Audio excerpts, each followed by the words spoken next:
小伙伴们，你们觉得哪个奥特曼的变声器是最帅的呢？网上评选出来4大最帅的变声器，分别是赛罗的眼镜、迪迦的神光棒、欧布圆环，还有捷德的生化器。在这里面，我觉得最帅的，那肯定就是赛罗的眼镜了。戴眼镜的人嘛，都比较帅。最帅的变声器你们可能都见过，但是最搞笑的变声器，我猜你们肯定没见过。今天陆姐就搞到了奥特曼的变声器大盲盒，一起来猜猜看吧。第一个，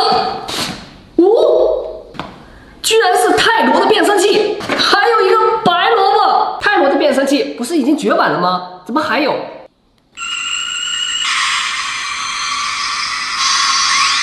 就这完事儿了，稀里糊涂的，还有个白萝卜，这俩到底是怎么回事？泰罗！哦，原来是这个片段啊，好久了我都忘了。小伙伴们有没有记得胡萝卜奥特曼？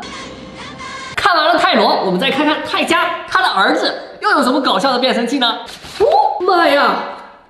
除了这个之外，还有一个叉子。这一集我记得特别的清楚，泰迦当时正在吃泡面，结果贝利亚现身了，赶紧跑到桥上变身，结果拿成了勺子。哎呀，这一看就是亲父子，变身都是一模一样的，一个拿叉子，一个是白萝卜，两大吃货呀。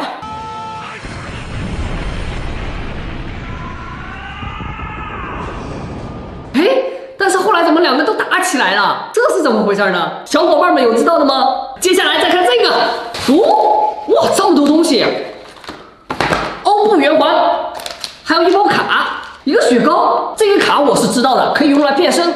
但是这个雪糕呢，这也可以变身吗？如果摆在他面前有2个选择，一个是雪糕，一个是卡牌，你猜他会怎么选？如果是卡牌，请扣1；如果是雪糕，请扣2。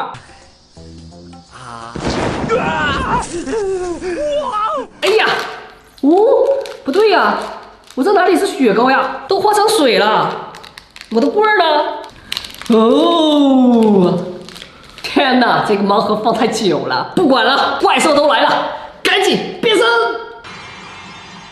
最后2个，看看。哟，居然是一把剪刀。这个剪刀不会是加古拉的吧？他最喜欢搞盆栽了，不过他也没拿这个变身啊。再想想。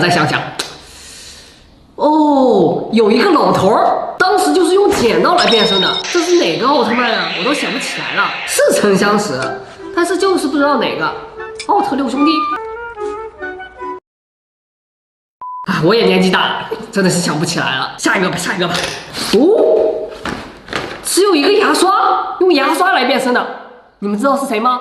就是那个摘阿斯奥特曼，头上戴一个红裤衩那个，特别爱干净那个。想起来没？他的变身很简单，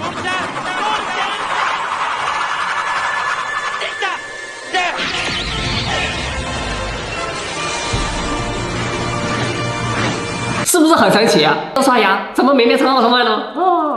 难道还刷的不够干净吗？不可能。